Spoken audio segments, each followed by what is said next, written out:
Your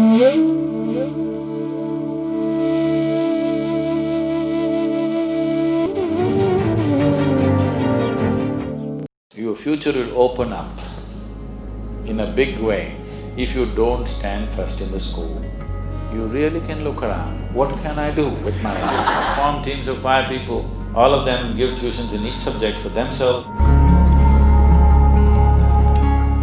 People are approaching every aspect of life like this. Exam means they're having runs. I know this very well because my brother was running a pharmacy, in Mysore, and examination means everybody comes anti-diarrheal medicine and go to the exam because otherwise they'll shit in the examination hall.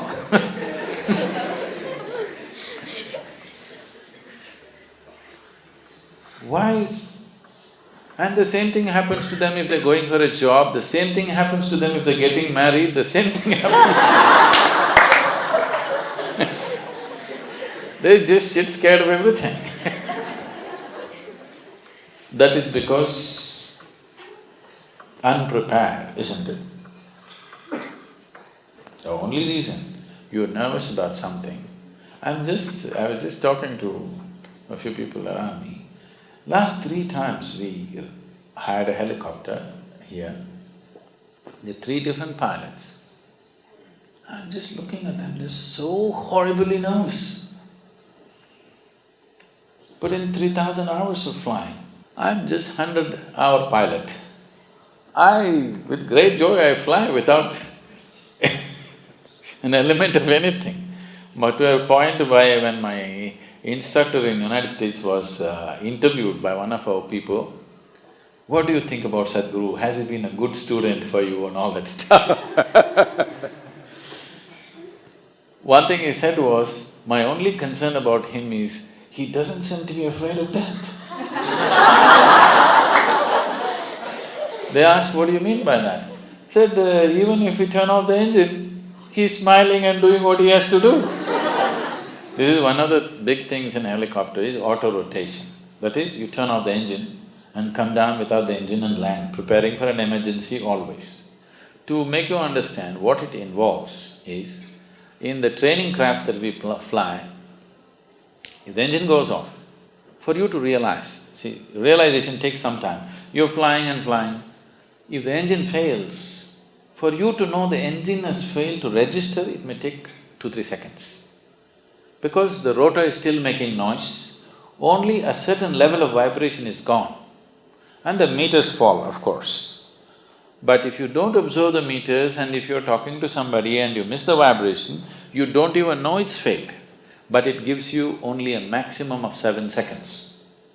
7 seconds is all you have to do 3 important maneuvers. If you don't do those 3 important maneuvers in those 7 seconds, you are as good as a dead man. You can enjoy the last flight. So when you're flying without warning, one of the trainings is they turn off the engine. So I just do what I have to do and I get very excited when the engine's finished. And I did over 100 landings like that. So he said, I'm really scared for him because he has no fear. I said, this was my father's problem also, not just yours. My father used to knock his head and say, this boy has no fear in his heart, what will happen to him? I never understood why. Why is fear a qualification?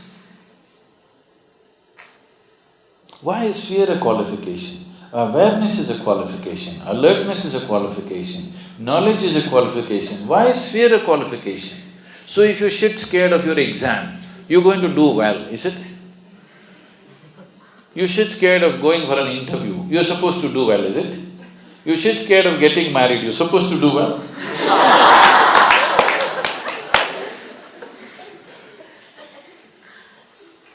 I see people approaching everything like this. What is the point? So this is because somebody thinks, board exam, what will happen in my future? Your future will open up in a big way if you don't stand first in the school, because then there'll be many opportunities. If you come If you get 99%, you will end up in a medical college. Or if you get 90%, you'll end up in an engineering college. If you get 65%, your life opens up. You really can look around, what can I do with my life?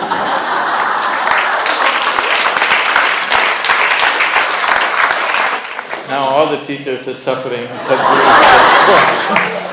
Sadhguru is destroying the whole school. Those of you who are going for 12th standard examination and 10th standard examination, I want you, whether the teachers do it or not, forget about that. I want the students to complete your syllabi and be ready for the exam by the end of October.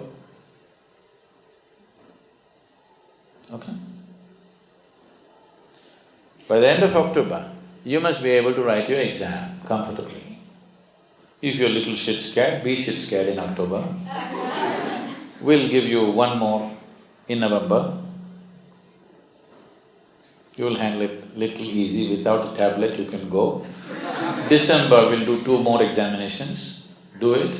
January you just play, February you just look around a little bit in the book. Last year of school, enjoy yourself. When the examination comes in March, you just go there and already you've done this 5 times. So by December, you must be bored writing the same exam 5 times. So you're ready for the board exam. 12th standard, 10th standard, form teams of 5 people. They must learn together. Make the teams in such a way, people who are good in different subjects are together. All of them give tuitions in each subject for themselves and the teachers help them. See, learning, for any human being, when you learn something new, when you realize something that you did not know, does it give you joy or pain?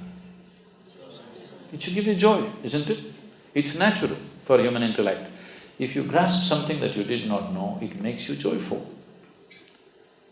Why is it being approached so painfully? Board exam. If you know, will you write it wrong? No. Only if you're just trying to remember for the exam, you could write it wrong. Trying to remember for the examination means you are a bloody cheat. You understand? You just want to remember, fool people for a day and say, I am pass, and then you don't know anything. You have learned deception. Don't start your life with deception. It's not good. That's not a good foundation for your life. Just somehow getting 100 marks, just because for one day you remembered something and vomited it on the paper, is this not deception? Just defeating the purpose of education, isn't it? We know something, that's why we must move to the next class. Not because we somehow tricked the examiner, so we move to the next class. What does it mean in our lives? It doesn't mean anything. Do not start your life on deception. It doesn't matter who thinks what about you. The important thing is you maintain your fundamental integrity in your life. This is very important for a human being, believe me. This is not about deceiving somebody, this is not about being better than somebody. This is, I'm here, I'll make the best use of my time when I'm here, I'll do my best. That's all. It doesn't matter somebody approves it or disapproves it. And no 2 human beings have come alike. Somebody may be a backbencher in the high school, but he may be frontbencher in life. So that is not the deciding factor. At every place in our life, from school to college to profession, let's not keep on thinking and having joy that somebody is behind us or somebody is below us. Why should you enjoy somebody else's failure? If you enjoy your first rank, that's all it means, isn't it? Yes or no? You are enjoying somebody's failure, that is sickness. You must enjoy what you know. You must enjoy your exploration. You enjoy your fulfillment of longing to know. This is what you should enjoy, not being one up on somebody else.